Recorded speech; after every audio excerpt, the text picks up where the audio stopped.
Et bonjour à toutes et à tous, moi c'est Max. Aujourd'hui je suis allé pour la deuxième fois au château de Bonaghi et j'en ai fait quelques photos et une vidéo dont voici.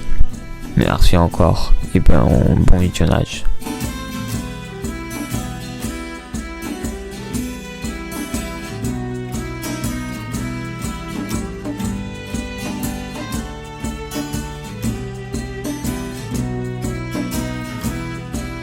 La Barbacane, de forme circulaire pour une meilleure résistance, son mur atteint les 4 mètres d'épaisseur, elle est percée de multiples canonnières.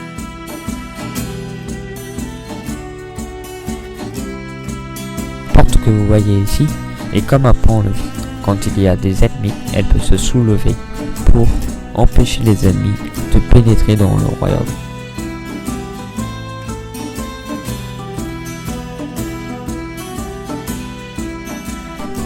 Il faut savoir que la particularité de ce château de Bonaghi est qu'elle n'a subi aucune attaque. Cependant, ils l'ont quand même démontré.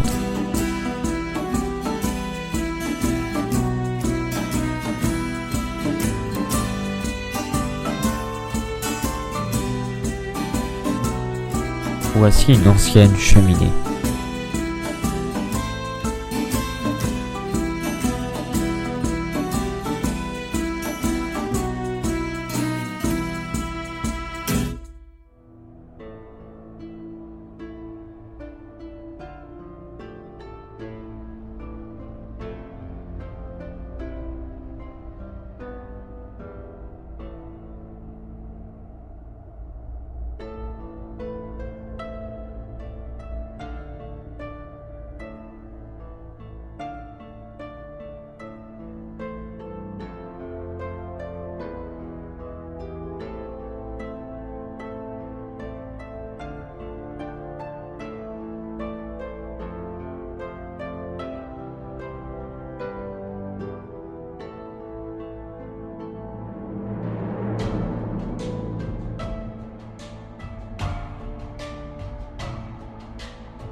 Les archères, qui sont une ouverture verticale pratiquée dans un mur, permettaient le tir à l'arc ou à l'arbalète dans un but de défense.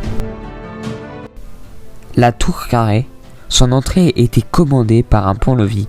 Elle comprend 4 niveaux dont la 3e abrite la chapelle seigneuriale privée, suggérée par sa fenêtre trilobée.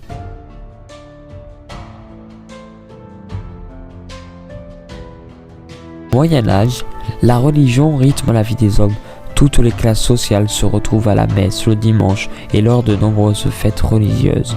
L'Église enseigne, dirige les consciences, peut accueillir les pauvres, soigner les malades et garantir la paix. Elle sacre les rois de France. Le moineau, cet ouvrage d'artillerie accessible uniquement depuis la grotte, surveille le fond du fossé grâce à ses 5 canonnières.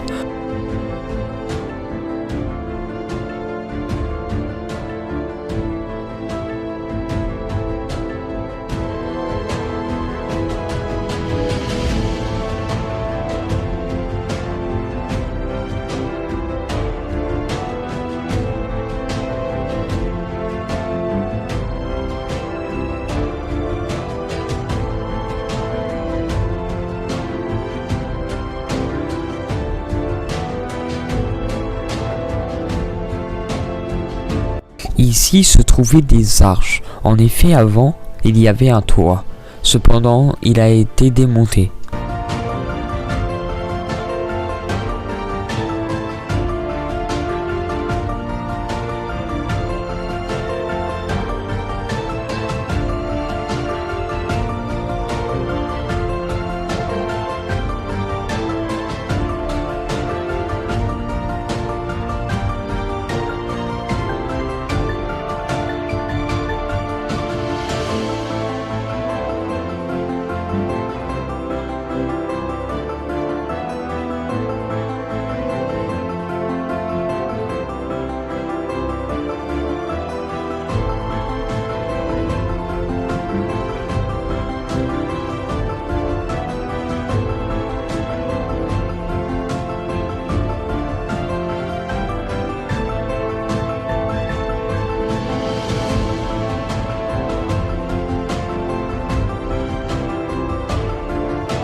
Le dépotoir était utilisé surtout pour jeter des objets.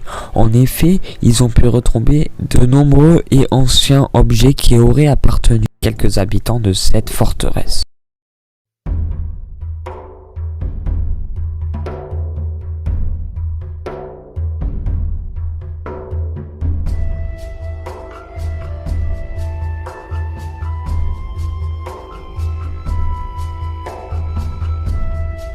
Le pont-levis. Le château de Bonaghi, il était défendu par 7 ponts-levis et celui-ci servait à sécuriser l'entrée de la cour basse.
Il faut savoir également qu'il creusait dans la pierre.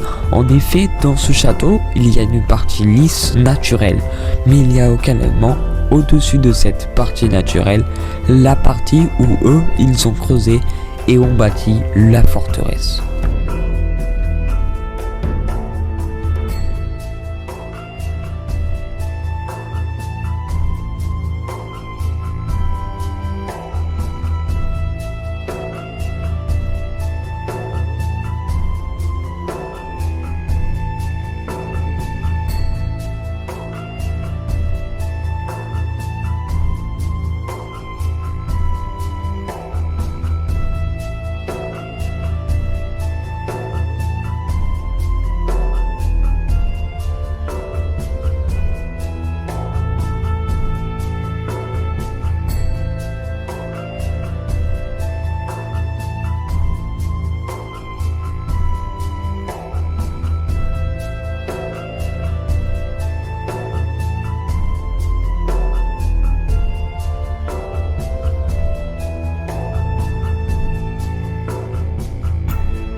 Les chevaliers portaient cette armure et également cette cotte de mailles qui pouvait peser très lourd. Le donjon abritait le seigneur et sa famille. Il était également protégé par un pont-levis.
Il se servait également du fournil.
Il y a à présent une maquette de ce château et vous vous rendez bien compte de l'immensité que ça représente, le château de Bonaki.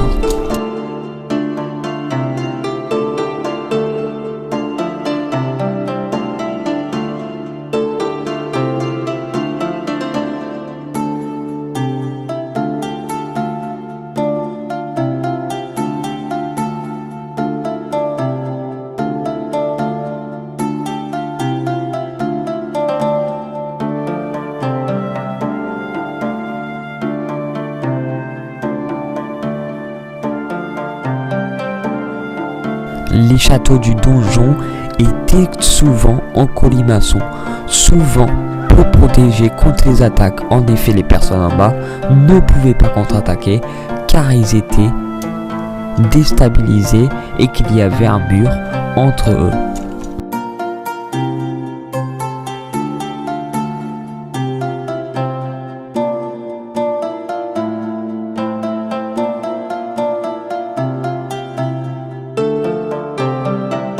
Merci encore d'avoir visionné cette vidéo, j'espère qu'elle vous aura plu. Merci encore à tous et à toutes, et on se retrouve pour de nouvelles vidéos.